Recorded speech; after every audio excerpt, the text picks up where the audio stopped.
मंदिरात आहोत आणि असं म्हटलं जातं महालक्ष्मी मातेचा दीर म्हणून भगवान शंकर ओळखले जातात आणि पटकन प्रसन्न होणारी देवता कोणती आहे तर भगवान शंकर महादेव. त्यांचं अनेक नावांपैकी असलेलं एक नाव म्हणजे आशुतोष. आशु म्हणजे पटकन आणि तोष म्हणजे प्रसन्न होणारे, असे हे भगवान शंकर. महाकवी कालिदासाचं कुमार संभवम नावाचं महाकाव्य आहे आणि त्या महाकाव्यात महाकवी कालिदास शंकर पार्वतीच्या प्रेमकबुलीचा प्रसंग रंगवताना एक सुंदर चित्रण किंवा एक सुंदर लेखन असं करतात. माता पार्वती जेव्हा शंकर प्राप्तीसाठी तपश्चर्या करत असते तेव्हा मातेची परीक्षा घेण्यासाठी म्हणून महादेव येतात.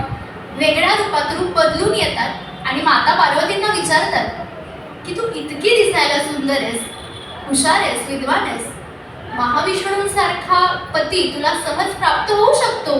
पितांबर नेसलेला, सोनं परिधान केलेला असा वर तुला निश्चितच मिळू शकतो.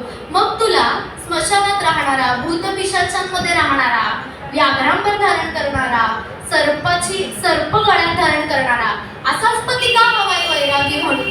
माता पार्वतींना ते शब्द सहन होत नाहीत. त्या म्हणतात की मी माझ्या आराध्यांबद्दल एक अवाक्षर सुद्धा ऐकून घेणार नाही.